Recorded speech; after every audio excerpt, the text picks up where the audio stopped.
episode 3. I was really in hopes of having a lot more done this summer than I did get accomplished.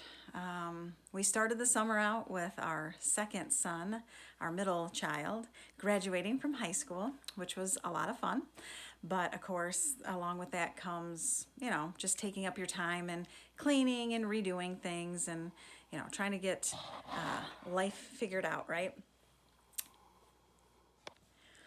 So we had his party the middle of June, and I felt like a big weight was lifted off me once we got that accomplished and got that out of the way. Well, then we started in on some house renovations that I talked about last time and finished those. My daughter is going to be a freshman this year, so she is a volleyball player, and she's been at lots of practices, and she's done a couple of camps.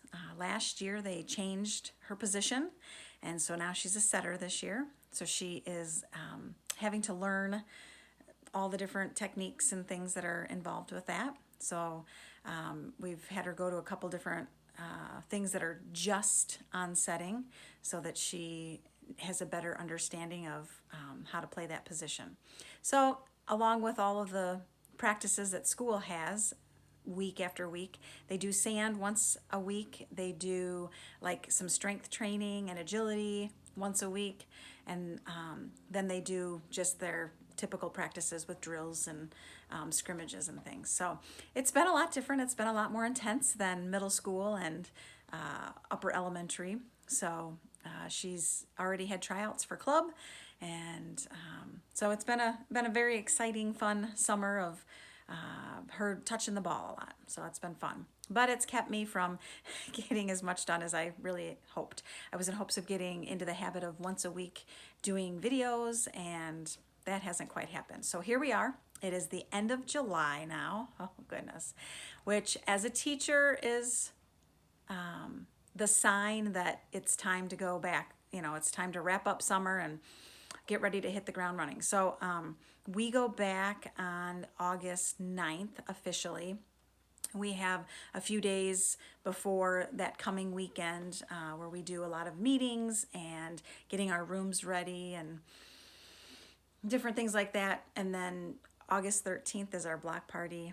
And then we start that following Wednesday with kids at school and get to start the year off. And it's always an exciting time. It's like this, you do it every year, but every year it feels like it's something totally new. It's because it's a new set of kids, and it's so hopeful. There's so much hope, and there's so much excitement, and the kids are so excited, and the parents are excited, and the schedule, getting back into a schedule is always nice and whatnot. So there is that to look forward to as well. But ending summer it's kind of heartbreaking at times. So I'm gonna show you a little bit of what I've finished. One of the ones that I really wanted to dive into was this ABC, and it is by Primrose Cottage Stitches. And wow, was this a fast stitch. I was able to finish it. So it is beautiful. I can't wait to actually fully finish it. I have a couple ideas in mind as to what I want to do, so we'll see about that. That's what I'm in hopes of maybe working on this weekend. So I found at the dollar store this cute little cube. It's like a wooden, thing, but it also turns on. So it lights up. So it's got a little tea light in there, and so it'll be neat. I think it will work well if I put these together. I think it kind of matches color-wise and whatnot. The same kind of fluffy bees are on both, so I think that'll be a neat thing to put up on a shelf. So there's that. That's really about all I finished. I have been working on some things. There's one of my own, actually, that I can give you kind of a sneak peek. It's for fall, and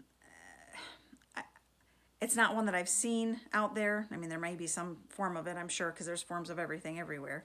But here's just a sneak peek of what I'm doing myself. And then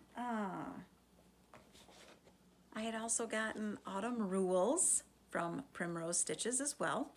And I'm using the called for DMC. And I did get a good start on this. And this one is beautiful. I just love it.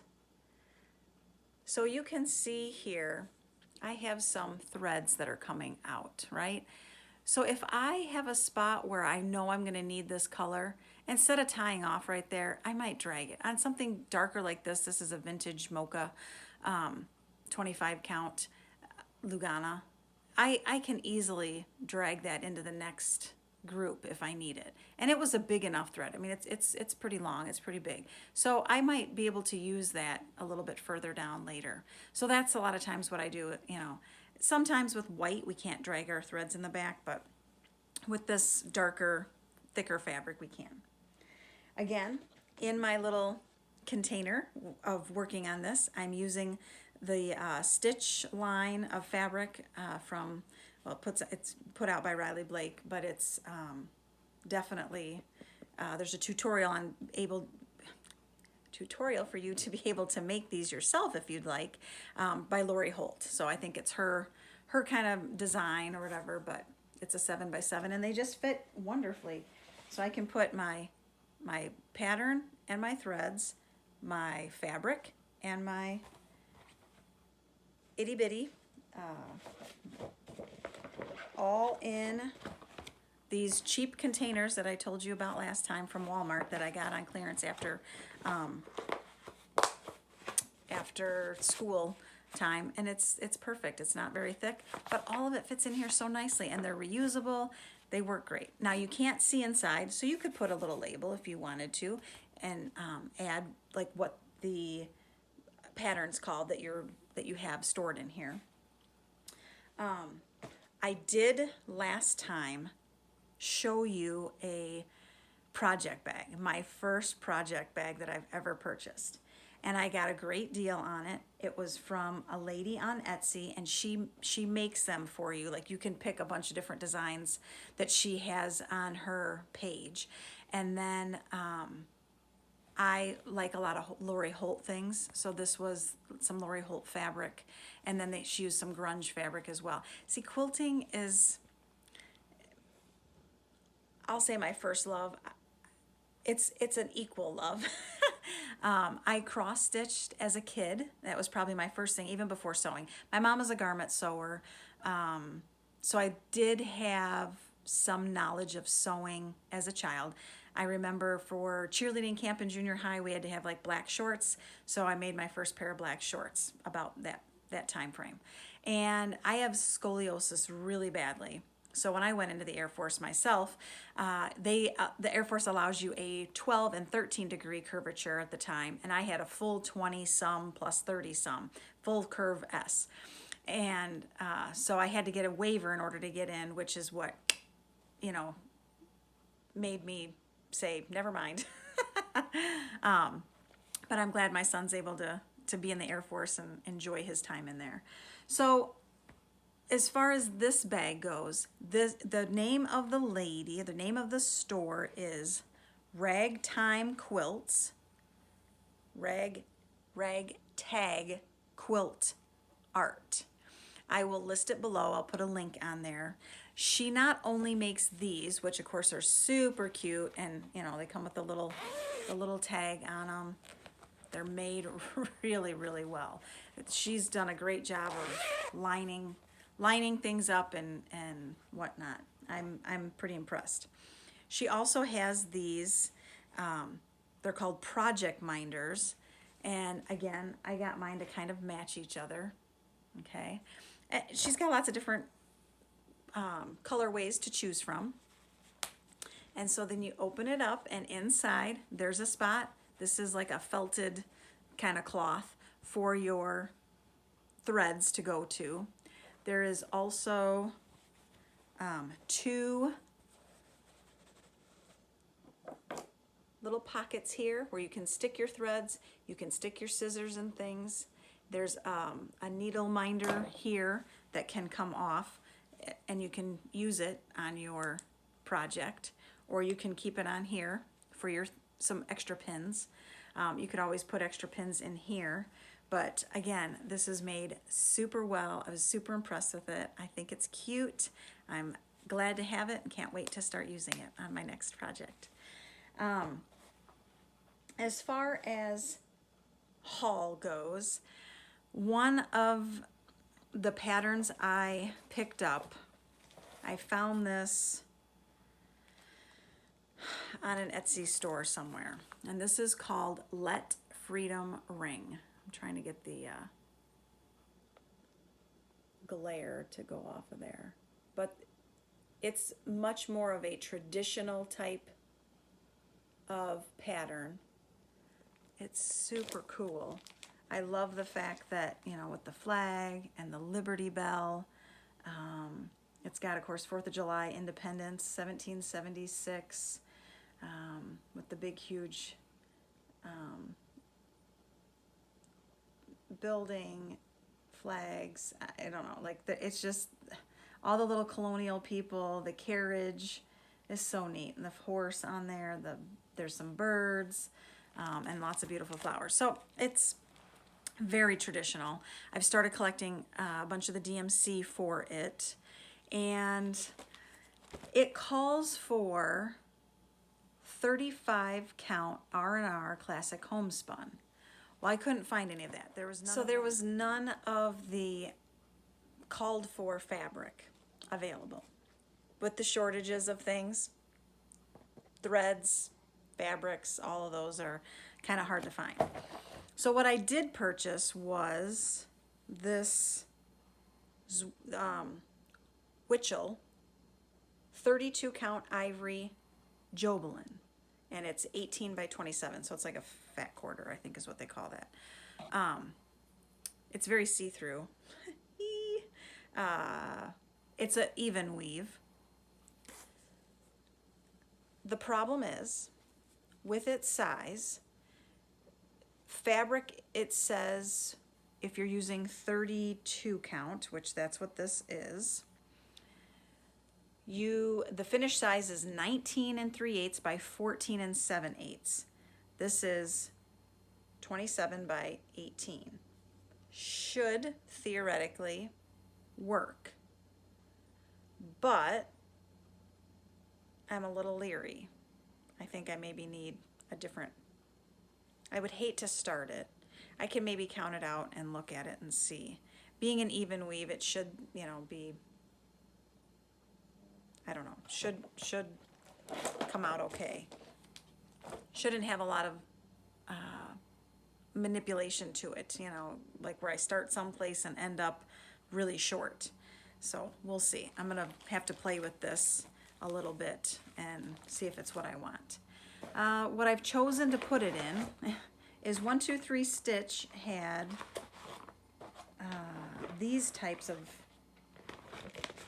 bags, so I thought I'd try one of these. I like it. It's not bad. It's very, I can't remember the size, if it's I think it's 12 by 15 or something. This does fit in there, but barely. This has to be kind of folded down. So I might use one of my bigger pieces, those folder things, file things that I found at Walmart. So it does fit in there. And zips, which will be nice. And you can, you know, kind of see through these, which are nice. They come in all different colors, red and blue and green and yellow and, you know, whatnot. So all your main primary colors. That's really all I have at this point. There's a number of things that I want to be doing. We'll see how much more I can do before school starts. The finish here of summer. One thing I was gonna say that I found is this is a set of scissors, little snips, and I actually love these. I love the fact that they're completely covered. I love the fact that they're only about 2 inches long. I was able to take these on the plane. I went last summer with my son. He came home and then got a car. My mother-in-law got a new car, so he bought her old car and was able to take that. He was going from Shepherd Air Force Base in Texas to Phoenix for the first time. That was at the end of July last year, a year ago. We were on our trip. So I rode back with him. It was like a 3-day long journey, and we stopped at a million places along the way. It was so much fun. Oh my goodness. If you go to my Facebook page, you can see our trip from last year in the pictures. But when I flew home, I was working on, let's see if I have it here.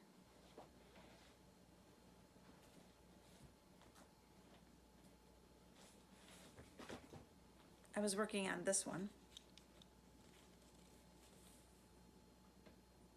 And I was able to use, this is Silent Night by Cottage Needleworks. I was able to use these on the plane, and they didn't take them from me. I literally was in the seat next to the flight attendant, and she was watching me, you know, stitch away, and these are great. I do use these a lot as well, this type of, you know, cute little scissors, little snips, and they work great, and they do have a cover on them. You really have to have your scissors covered. There are extra covers that I know like Fat Quarter Shop and a bunch of places sell to put on the end of scissors, but don't put them in a bag. Don't put them next to your stitching without having them covered, because you could have problems after that. So that was the last thing that I was gonna just, you know, say as far as my hint or tip for the day. So have a great rest of your weekend, and know that you can come back here and watch again. Please like and subscribe. Anything that I mentioned will be listed in the show notes below. Have a great end of your summer. Bye-bye.